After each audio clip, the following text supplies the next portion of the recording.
Well, this afternoon's last panel is trying to connect art and culture to one of the most brutal distortions of the human imaginable. And there always comes a point in time whenever I'm working on these matters in which I have to stop and maybe take a walk around the block 3, 5, 50 times, because I have put myself in the position of a vulnerable parent and know the names of the little children who have been murdered in the most cruel and brutal ways. So to use the term art and culture, we also are exposing ourselves to the vulnerability of compassion and solidarity, those who are lost and beyond our memory, who were taken suddenly from us and never to return, and those who live with the nightmare of the poem that you read so beautifully, of the second generation that is living knowing that their parents are in an empty, or in a bed where they have nightmares every single night. Art and culture, on the other hand, are not rivals. They're friends. And it's a great honor for me to be in this space in Bar Ilan with one of the Holocaust scholars that I've admired for a long time and just met for the first time in my life up at Yad Vashem yesterday. And to be in the presence of Jackie Conforti, who was the one who encouraged me to make a film that is available tomorrow in the Cinematheque. It's called Empty Boxcars. I'll say a word at the end about Nazi Deutsch and where I got the title. It's from Berlin. It's from the RSHA, the Reichssicherheit Hauptamt, and in German the title is Leerer Wagen. And the emptiness that fills our souls when we ponder the way the theologian, rabbi, scholar, builder of a museum, interviewer with the kind of patience that Jackie described earlier today.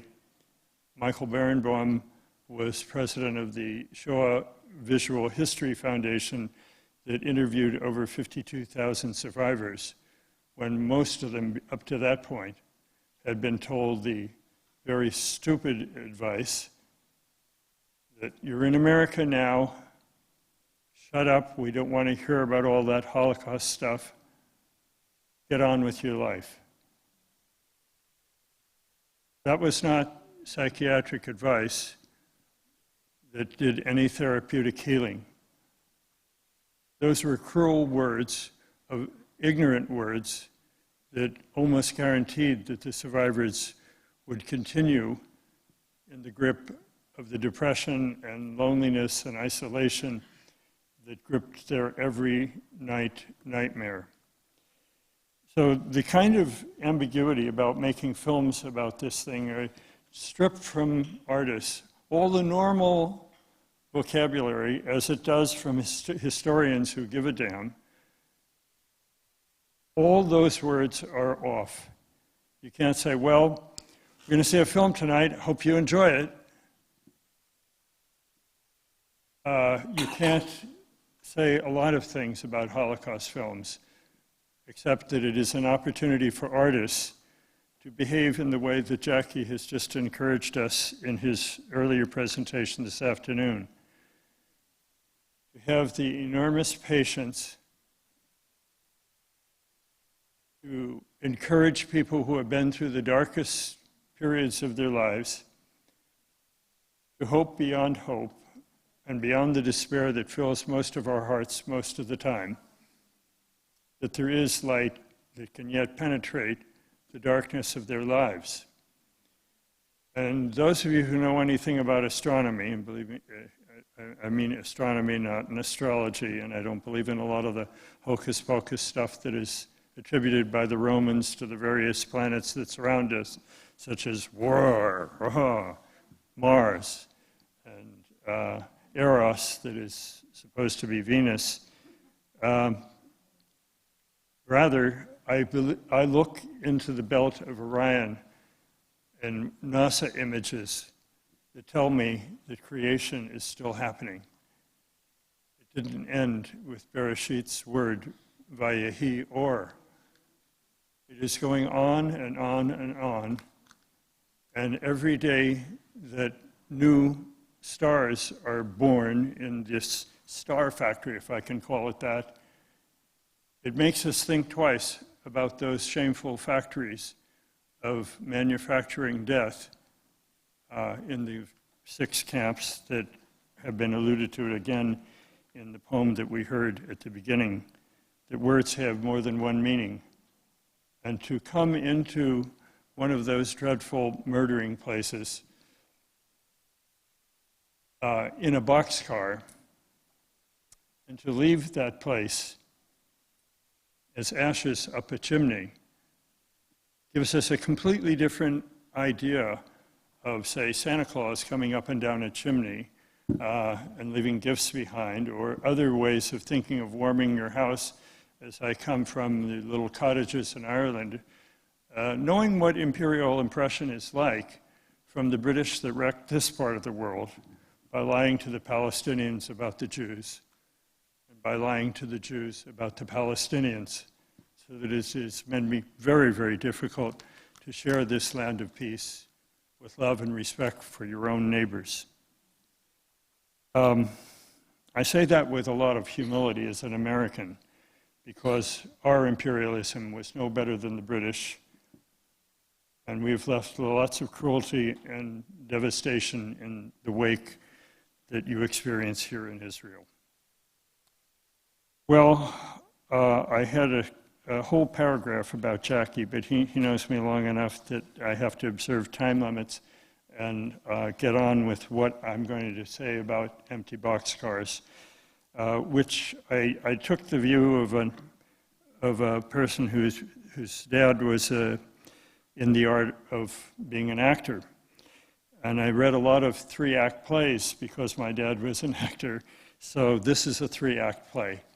It begins with persecution, it then digs right into mass murder, and then offers the incredible hope that the mass rescue in Bulgaria can be a glimmer of faint hope for others that doesn't redeem the wickedness of either Hitler, his children, and his collaborators, but does impose upon us a very heavy burden of responsibility to carry on in spite of it all. I don't look up to the stars to get that energy. I do pray to understand the difference between what I can and can't do, and don't walk away from the responsibility on my own shoulders for doing what I can and therefore must. Act 1, well, first of all, I want to say one word about Jackie. He encouraged me to go to Bulgaria, even though I didn't know Bulgarian, and I followed the advice, and luckily enough, I'm fairly fluent in Spanish, and it's like a time warp thing of somebody going back to Stratford-upon-Avon and hearing all these people speaking Shakespeare's English. And I'm in a time warp in Sofia, listening to these Spanish-speaking Jews. It's an old-timers, people my age now, I'm 82. They're speaking Hebrew Spanish because that's where they came from 1492. And I'll be damned, I can understand what they're saying. There are about 3 or 4 words that I miss, but I get the drift of the paragraph, and I go, my God, I can do this film. I can interview them in the gentle, loving way that Jackie says is the only way to do contact with someone who has been traumatized by such suffering and pain. Why? They survived, but members of their own family didn't. And that I learned from a rabbi just to the south of me in Los Angeles named Chaim Asa, who at that time, Chaim is no longer with us, but his daughter is here, and I'd like you to stand up and just say hello. She's one of Israel's finest peacemakers. Get to know her. She's in the Galil. You can find her. Chaim wrote his doctoral dissertation, Master's of Arts dissertation as a rabbinical student in Los Angeles about the Bulgaria story, and came to change his mind about the noble and good king who was the savior of all the Bulgarian Jews when he went with me to open a synagogue in Skopje, and that out of the ashes would arise this new spark of Jewish life in the Balkans. And he was the shaliach of a Torah that had been brought from California to Macedonia, as it then was called, because the Macedonians couldn't find a Torah scroll anywhere in this country. No one wanted to help out the Macedonians start a synagogue. I don't know why, and that's not the burden of my remarks right now. All I know is that when I contacted Victor Mizrahi, it was because there was a piece in the Jerusalem Post that said he had come here and hoped he would get a Torah scroll, and flunked everywhere he went. So I called him up, found his number, and luckily for me, one of my law students at Valparaiso University was named Makedonka Papakovsky. So this woman named Macedonian, in case you don't know what Makedonka is on the phone. We have two phone things as I make this phone call, and she's supposed to say, hello, Victor, we're calling from the United States, we have a question for you. But as it turns out, Victor speaks excellent English and has a booming voice. And she said, here, you can talk to him in English. She's fine. And I said, well, Victor, my name is Ed, and I read about you in the Jerusalem Post, and I see you're looking for a Torah scroll.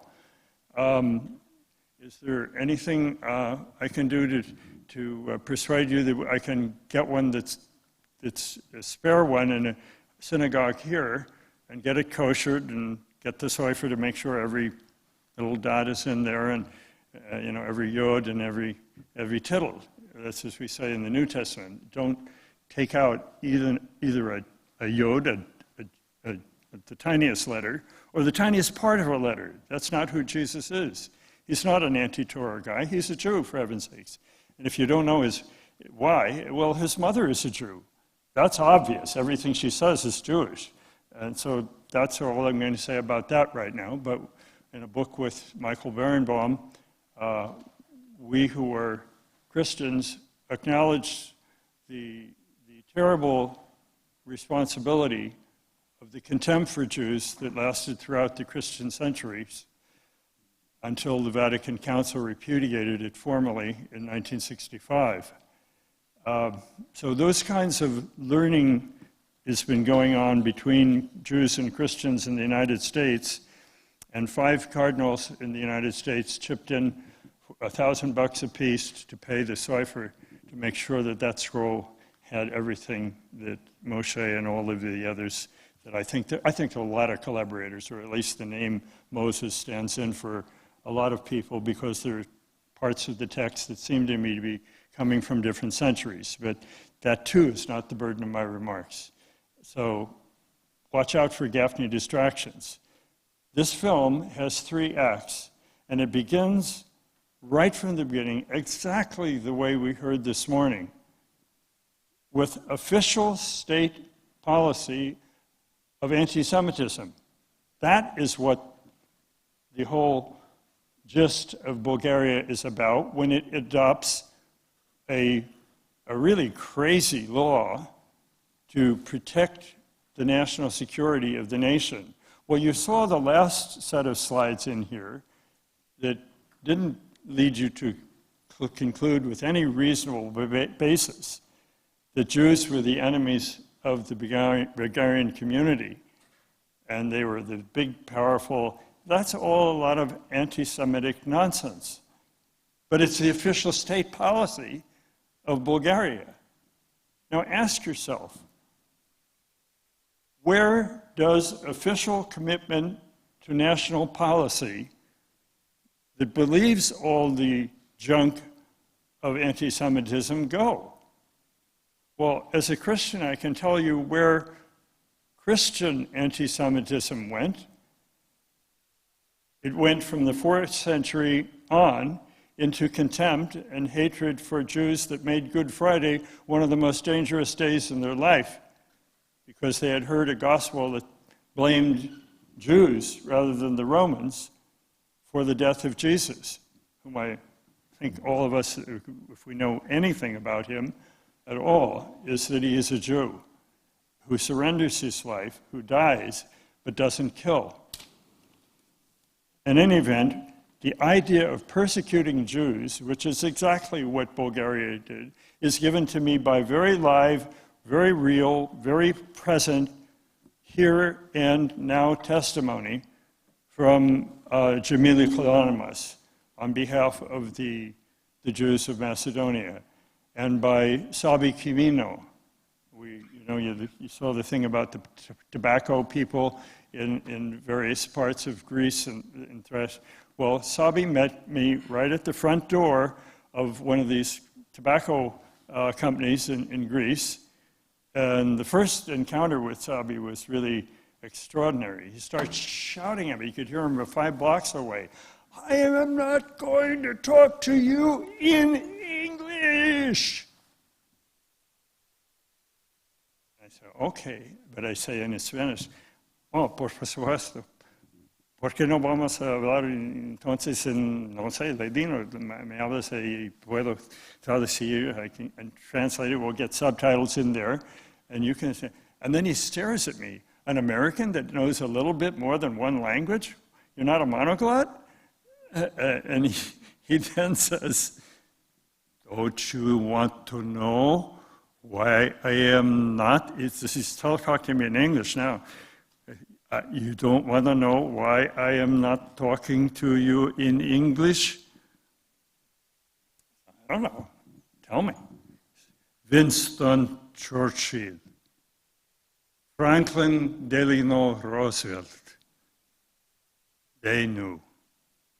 They knew, and they didn't care, and they did nothing. Well, that word nothing is at the heart of Hitler's threat on January the 30th, 1939, that if these Jews with their bankers, it's a loose translation of this threat, think that they can start a world war and gain power, they got another thing coming. Because what's going to happen is not a Jewish triumph or the Bolshevization of the earth, but rather the annihilation. Vernichtung means nothingness. It doesn't say the animal metaphor of extermination. It's annihilation that is the goal of Nazi Germany. That's where anti-Semitism goes. It goes to the camps. Okay, not the day he says it, but the threat is out there. It's 6 years after he takes over, and now things are going to start happening very rapidly. In September, we'll bomb level the city of Warsaw and reduce any Polish resistance, and then eventually, with the absorption of more and more territory that it has Jewish people in it, have the capable actions that are necessary to carry out the threat. When the threat is being carried out in Sofia, it is already initiated with a Bulgarian impulse to do something evil, namely to make a national policy of anti-Semitism. I don't know how you can describe that law any differently. I read it very carefully about 3 or 4 times. And I'm a lawyer, I know how to read laws.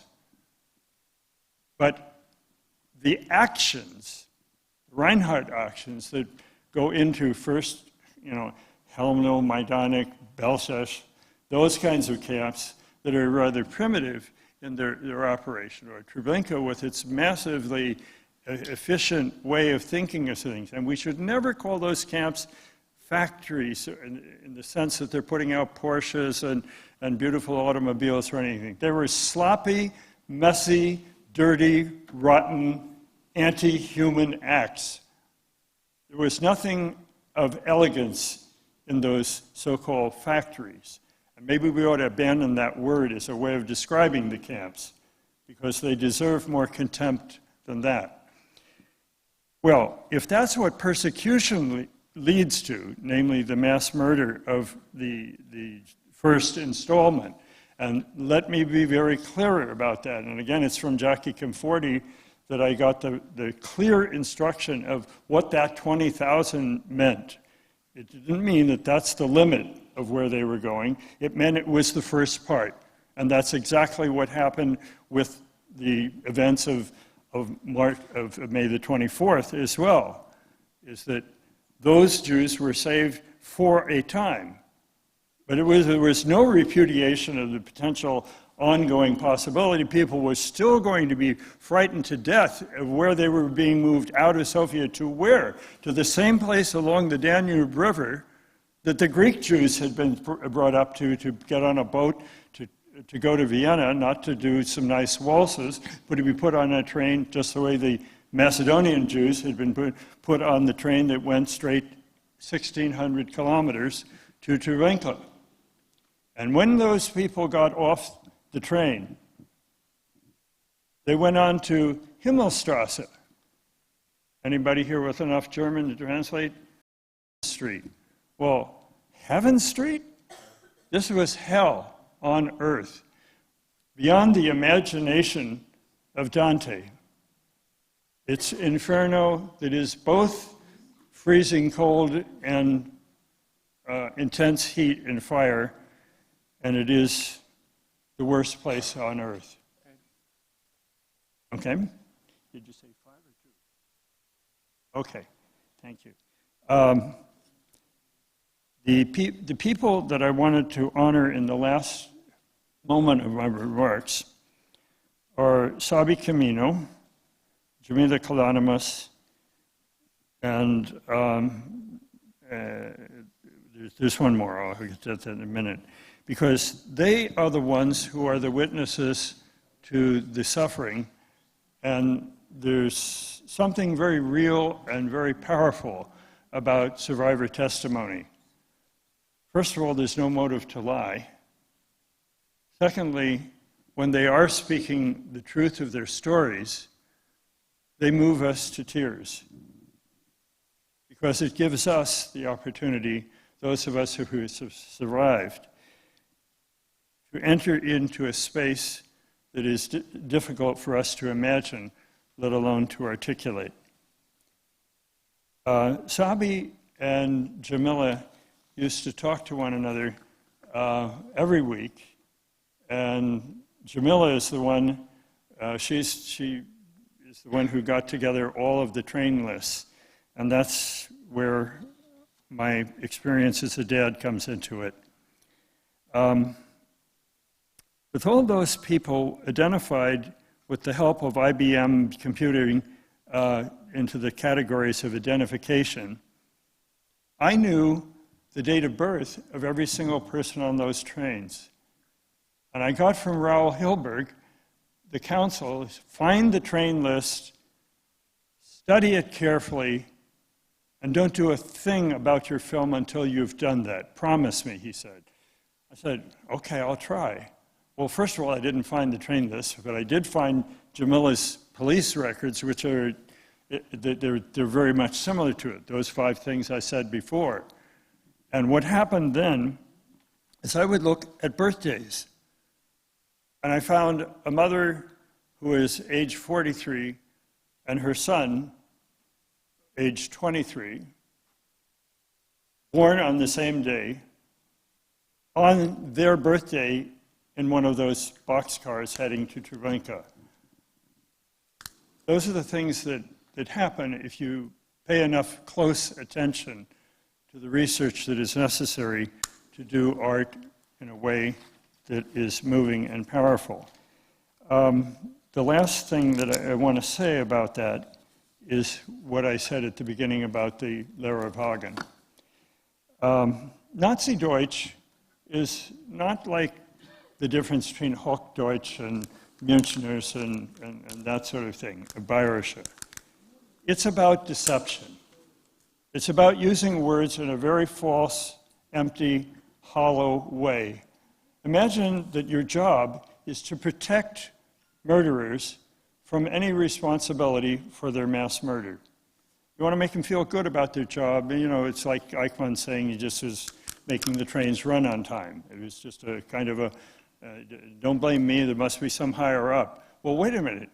The trial that is going on, based on the Nuremberg principles, say there isn't any excuse for mass murder. That can you say, oh, somebody else told me to do it.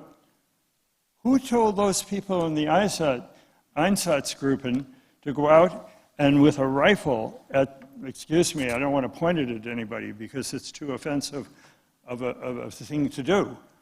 But we have pictures of people killing a mother with a little baby, just as I have train records of the youngest kid on the train is 2 months old. And the oldest guy in the train is 99 years old. So whether you want to get rid of elders or you don't give a damn about a little baby, that, my friends, is a crime against humanity. And it brings out all of the depth of my pain as a dad, that I couldn't do a damn thing about it except make this film and come back here and say hello to some of you and urge you to carry on.